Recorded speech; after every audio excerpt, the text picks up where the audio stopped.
Welcome back to the YouTube channel Malawi Cameras.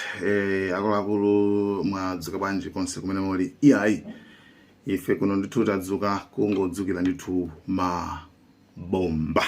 Yes, anyway, breaking news ndiyo kuti pakali pano ndithu America ndi Israel yamba ndithu kupanga attack dziko lija la Iran.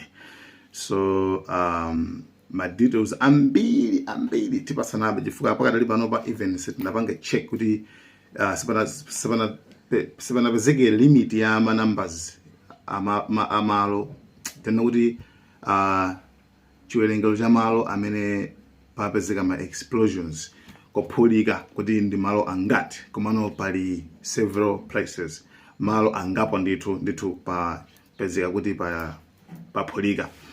So kweni nzina kuti attack imene iyi ikuchokera kweni ikuchokera ku Israel, si kuchokera ku America yayi kome kuchokera ku Israel pamene akuitchula kuti joint attack.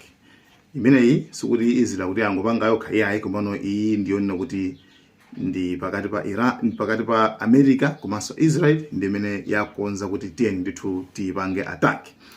Izi zadza pambuyo kuti dzulo Trump anali ndi kuyankhula conference yake. So kumene ndithu atafunsidwa makamaka Trump anayankhula kunena kuti decision sitinapange yoti tipange attack Iran kapena ayi, komabe we are not happy ife sife osangalala ndithu ndi mmene ndithu ma negotiations akuyendera. So sakusangala bwanji, remember kuti tinasiyana pachapa kuti Iran inapereka ndithu proposal, inapereka pempho lona kuti lofuna kungoiona America kuti ili serious kapena sili serious. Iwo wazija kuti ngati muli kuona zoti ifeyo ma nuclear watu wa civilian mukona ngati ndiopsa kwa inuyo ya mutha kupanga involve dziko lina pakhale third country na also inuso mutha kupanga invest so palibe voto komano ifeyo tanakaya kuti chida cha nuclear ngati mabomba a nuclear ife sitikufuna kupanga, sitikufuna kukhala nawo. So izo America I think sina yankhe pa nkhani imeneyo pokuyankha kwake pamene amakabwera nkomati sitili happy ndi mene ma negotiations mene kukambirana kuti kukuyendera komabe decision ifeyo sitinayipange. Well, we haven't made a final decision. We're not exactly happy with the way they negotiated. They cannot have nuclear weapons, and we're not thrilled with the way they're negotiating. So we'll see how it all works. Look, we have the greatest military anywhere in the world. There's nothing close. I'd love not to use it, but sometimes you have to. So limenelo ndithu lidali dzulo laliwisiri. So kufika lero around the 10-11 manga kunthawi uyoko imene ngati chama 11 choncho 10-11 nthawi kana limeneyo pamene ndithu pamapezeka kuti malo angapo mu dziko la Iran aphulisidwa. Komano kuphulisidwa kumeneko straight kumachokera ndithu ku Israel kulowa mu Iran ndikuphulitsa malo amene akuafuna. Kwa malowa sikuti aphulitsa onse ya chifukwa iwo target yawo akuti ali ndi malo okwana 30. Malo okwana 30 ndi amene iwo akufuna aphulitse. So malo amene wawa oyambirira ndi malo amene kunyumba ya President Masoud Pezeshkian. Kunyumba iyeyo afuna ndithu aphulitseko, then kenako ku Supreme Leader Ayatollah Ali Khamenei. Akatero kenako afuna akaphulitse kunyumba ya speaker wa nyumba ya malamulo. Akatero kenako afuna aphulitse manyumba ama ministers. Akatero kenako afuna aphulitse ndithu mpaka na kuma barracks ku Iran. So akatero akuti Trump makambo speech yake first ndifuna kuyika pano pa speech yake foti yayikidwa kwambiri. So internet imapanga detect kuti kuti mabe mwina little bit maybe. Kwabe Trump mu speech yake panena kuti tikatero tikamaliza ndithu ife ndithu tikupatsane boma laniyo anthu aku Iran kuti muliyendetse ifeyo makhamukulira help kwa nthawi yayitali kuti makuti banji simukubwera America ife ndithu pamene pa ndithu tabwera kuti iniyo titenge boma limene lolo ndiye tikaphulitsa tikupatsani inuyo anthu aku Iran iniyo ndi amene siwono bomalo muziliyendetsa. So yeah, mukudziwa kale yawo ichi. So Trump ndithu anakamba zinthu zingapo. By the way, chiwerengero cha malo amene aphulika ato ndakakuti sichikudziwika pakadali panopa, koma mbuyomu tinene kuti pali tinene kuti koma imodzi ndi ma offices aku Ayatollah Supreme Leader, koma office ake not kunyumba kwake koma kuma office kwake kumene konse ndithu aphulitsako. Koma report ma officials auza Reuters kunena kuti pakadali panopa Supreme Leader sakudziwika, amusunthira amupitisa ku location ina, komano sakunena kuti location yake ndi yakutiko for security purposes, angoti amusuntha, so ali kumalo otetezedwa. Yeah, so therefore ndizonena kuti yeah, izo ndithu zachitika. Komano Trump poichula imene iyi makamaka akuichula kuti limited strike, like ndithu ndi strike yongo ya limit chabe.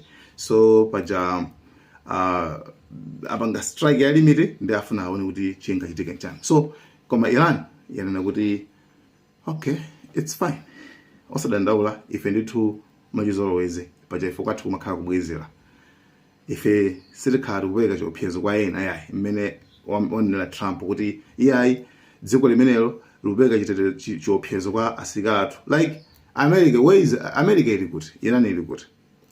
America mwina mbutha kuona kuti Iran ili pakati, America nango zaze na mabase chonchi kose. So akwanena kuti Iran ikupeka chiopsezo kwa America, kwa asilikali America amene ali ku mbali mwa Iran nde sakufuna kuti Iran zipeka chiopsezo yayi. Iwo chimene afuna chake afuna ndithu boma limeneli aligwetse, akaligwetsa kanako apatse ndithu anthu aku Iran ngati zili zoonadi ngati kuti anthu aku Iran anga tero. So my message imene ina opereka Trump wapereka kwa asilikali a IRGC, Iranian Revolutionary Guards, ajatimana kuti ajamateteza boma aja amene ali 150,000 aja amene aja akuti inuyo musiyezi dapasi mukatero mukhala safe, mukapanda kutero mufa. Komanso apereka uthenga opita ku anthu aku Iran kuti inuyo khalani manyumba musatuluke chifukwa pena paliponse pazakhala anthu pakugwa mabomba. So maripoti so ena amene makamaka chabuti ndosisimikiza kwambiri komabe ku Israel akubwerabe akunena kuti kukulira masaireni, like akulira ndithu umene kusonza kuti Iran sina chedo yayi. Ataki for the first time yachitika ndithu masana ndithu chifukwa most of the times ma attack imene kuja kwa mchita kwa usiku. So kumpakali panopa ataki yachitika ndithu masana, komano anthu akuona kuti yayi ku Iran naonso ndithu adinaliyangana mabatani mwachangu and mabomba akuti ali mwamba akubwera. Ena panali report lina limodzi, I think Fox manager imene manena kuti panopa awiri apangodwa intercepted, koma panopa like sakuone sasa kuti mukudziwa kale ku Israel kumafuna panga report ifuna kuti zinthu zawo zambiri amabisa. To be honest, mukudziwa kale nkhondo ya 12 days warja imene timavuna kwambiri kuti tipange report kwambiri tinena kuti pachika chakuti si apa ku Iran taona kuti apa okay malo aphulitsidwa makuta pamene ku Israel amabisa olwatolankhani amamenya ma bullet. Remember tinakwanitsanso ndi video munthu amajambula mtulankhani anantibula tichoka apa usamajambula izi. So chimene amafuna kuti akamaonetsa kwa anthu azaonetsa ngati kuti actually like chili chonse chili bwino. So apa angoyankhula ndangoona mtulankhani mmodzi wa ku Israel kuti pali bomba limodzi akapana awiri apangodwa intercepted angotero, koma asanaonetse kuti and yeah. So anyway muli mosema kwabe tionabe poti paja anthu amba amathatsa kujambulaso ngati time age.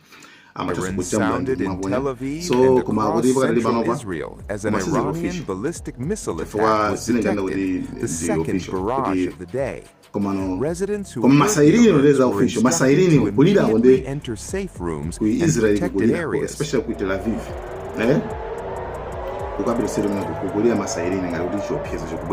So guys, The Israeli military confirmed air defense systems were working to intercept the incoming missiles. As interceptors rose into the sky above central Israel, the confrontation expanded beyond a single flashpoint.